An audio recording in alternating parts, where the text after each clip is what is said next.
Right, we're back in our series of talks about what you need to know about you before you talk to your designer or architect. And what we're going to talk about today is the dining room. Now, traditionally, houses always had a dining room. Not so anymore. So my first question would be, do you need a dining room? Do you need one, or do you just think you should have one? Because that is what's traditionally happened. And there are a few rooms. There's another room I'm going to have a chat about in a little while on another video that is also becoming defunct. It's not necessarily required anymore. The dining room is one of those. Now, if you entertain and you sit at your dining table every day for a meal, yes, you need a dining room. You need a space to be able to do that.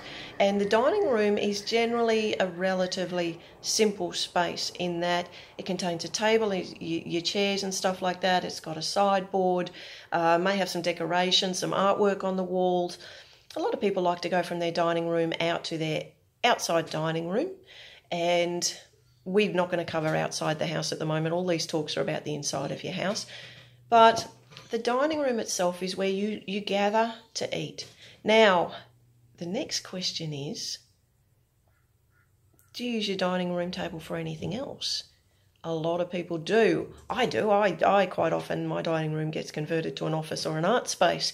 And because I freely admit it, I sit on the lounge to eat quite often, and if I'm entertaining, if I've got a dining room in the house I'm in at the time, yes, I will use the dining room. I think it's fantastic.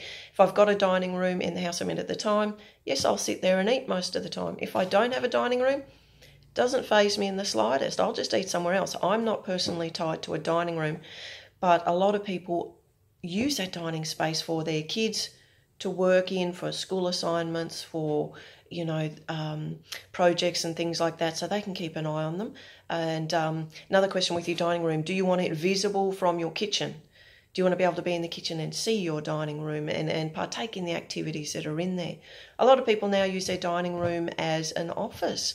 Work's coming home, more and more people are working from home.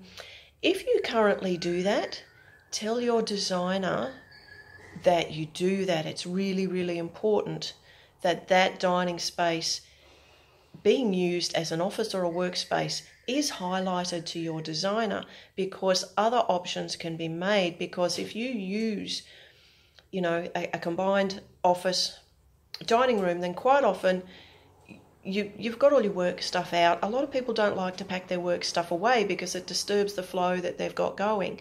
But if you then have to clean everything away every day for a meal, or a couple of times a day for a meal, if you work from home and you've got kids, that can become really draining. So you need to tell your designer so that they can go, all right, well, we need to get you a workspace somewhere else. Now, a lot of people with kids like that workspace, office space, also visible from the kitchen. Now, that's something I will go into when we talk about offices. And, excuse me. So your dining space, the only other thing really is how many people you're going to accommodate in your dining space at any given time. If you're just two people and you want a big 8 to 10 seater dining table because you entertain once every 6 months, let your designer know there may be a better solution that's going to take up a lot less room and cost you less to build, that'll still give you that facility.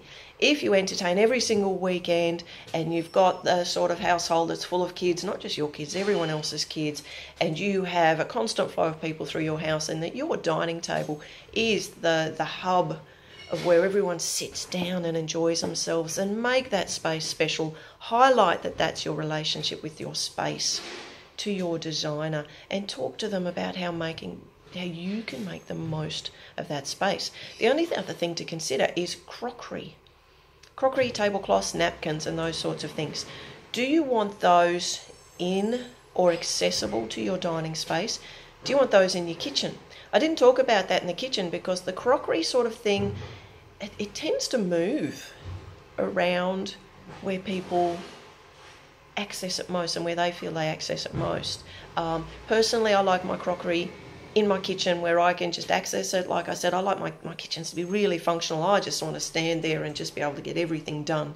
And But a lot of people like their crockery near their dining room so that when they're serving, particularly if you serve in share bowls a lot, then your crockery may live closer to your dining room. If you're open plan kitchen dining, then you can have your crockery and stuff like that in an island bench, a middle bench, a wing of the kitchen that, of your bench work that separates your dining and your kitchen. So there's a lot of ways to approach this. And your dining space, a number of times now, your heating sits between your dining space and your living space, depending, particularly in open plan. That's something to consider. Where's your heating going? What is your heating? Where is your heating going? And that's the sort of space, kitchen, dining, living, that if you're having a static heating system like a wood fire, like gas, those sorts of things, tends to inhabit that space in there. And they are showing up in dining rooms as a feature between the dining and the living, or the dining and the kitchen. Something to think about. The next one we're going to go through is just a couple of the other types of living spaces. That'll be your rumpus, your media room, your snug. And I'm going to cover all of those in one talk.